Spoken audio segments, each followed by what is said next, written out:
oğlum kaydan gelirsin?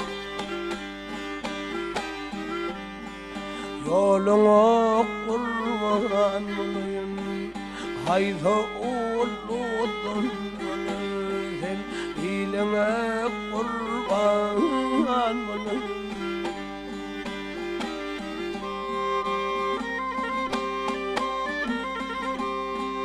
Perincan yerden sürersin, her kimden sürersin.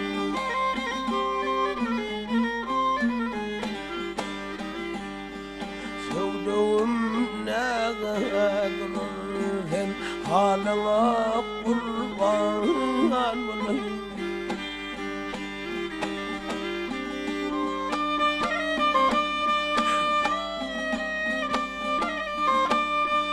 Nala sevduğum nala meğer peyman.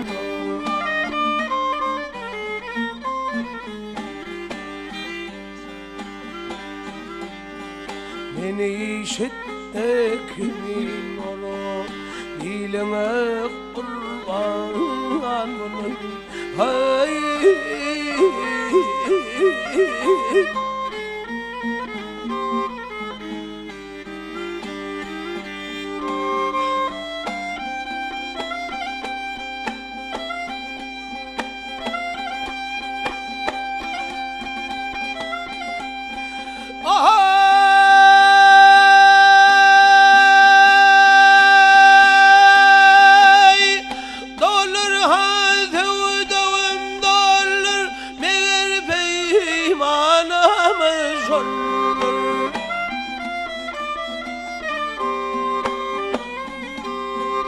beni işitte kimin olur, diline kurban olayım.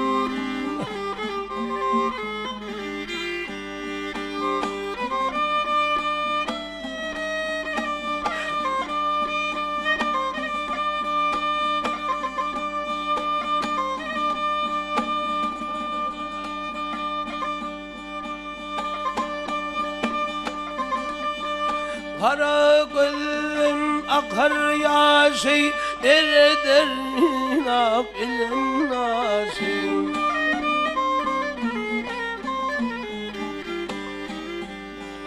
Nece boğulun kardeşi, yaşama kurban olayım.